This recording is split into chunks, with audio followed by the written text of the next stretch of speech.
Good morning, it's January 2nd. This is To My Liberal Friends. Well, everyone realized the Democrats were the losers in politics this year. But who on the Democratic side were the individual losers? And I'm going to give you three. I'm not counting Joe Biden because he would not understand that he was a loser because he's still in denial by thinking he could have won if he had stayed in the race. The first is Chuck Schumer. Early in his career, Schumer was viewed as a deal maker, someone that would work to get something done by compromising with Republicans. But like his predecessor, Harry Reid, once you become the Democratic leader in the Senate, you have to move to the left and stay there. Chuck Schumer did that in spades. I think most of us remember the promises he made at the Democratic convention. Once the elections were over with the Democrats in control of the House, the Senate, and Kamala Harris in the White House, Schumer was poised to move an aggressive agenda for all the progressive wing of the party. He promised to do away with the filibuster rule in the Senate to prevent Republicans from stymieing them as they steamrolled the minority. He would propose legislation to pack the court by adding more justices. He would propose legislation to advance citizenship for illegal immigrants.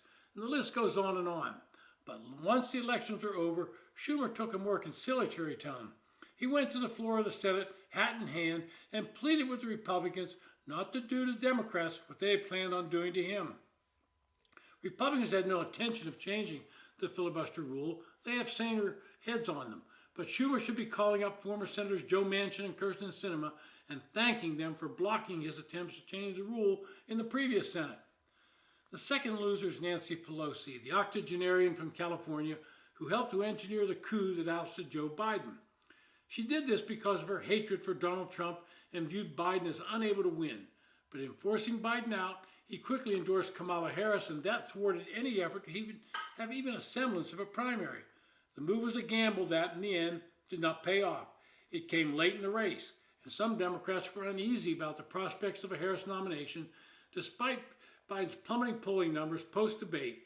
Whether Biden could have beaten Trump after this debate will remain one of the most unknowable questions of this tumultuous political cycle. Personally, I don't think he could have, but that's just me. Pelosi initially denied any involvement in Biden's decision, but we all know better. But eventually she had to fess up.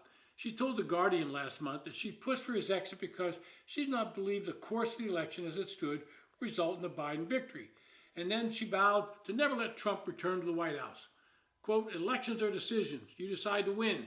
I decided a while ago that Donald Trump will never set foot in the White House again as President of the United States or any other capacity, end quote. She then later said, so when you make a decision, you have to make every decision in favor of winning. And the most important decision of all is the candidate, end quote.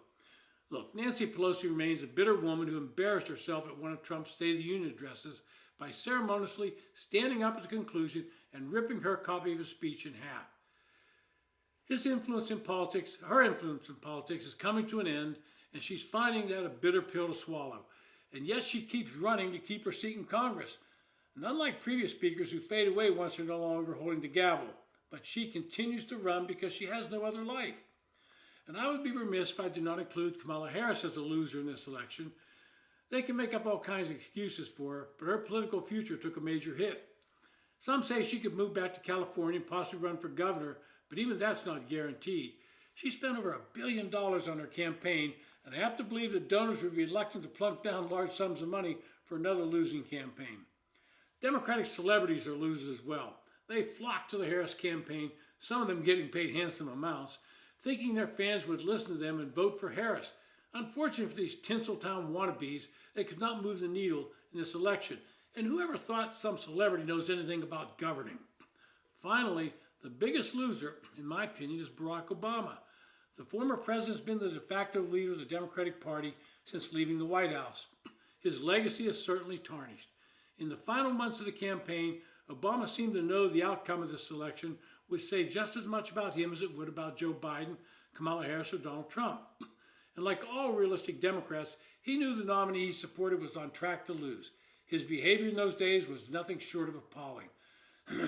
Obama did nothing and said nothing as his former vice president was squeezed out, and then he offered what should go down in Democratic history as the most uncomfortable, underwhelming endorsement a former president has ever offered a subsequent nominee. Obama participated in a highly staged phone call with Harris, and with all the enthusiasm of a mortician, he told her, quote, it appears that people feel very strongly that you need to be our nominee, end quote. How's that for an endorsement? Obama then belittled black men for not getting behind a weak candidate in Harris. When he did not appear to be working, he then trotted out his wife Michelle to further nag male voters. Quoting Michelle, "So fellas," she said at a rally in Michigan, "before you cast your votes, ask yourself, what side of history do you want to be on?" She later said male rage is what would cost Democrats the election. Quoting, "If we don't get this election right, your wife, your daughter, your mother, we as women become collateral damage for your rage. So are you men prepared to look in the eyes of women and children you love and tell them that you supported this assault on our safety?"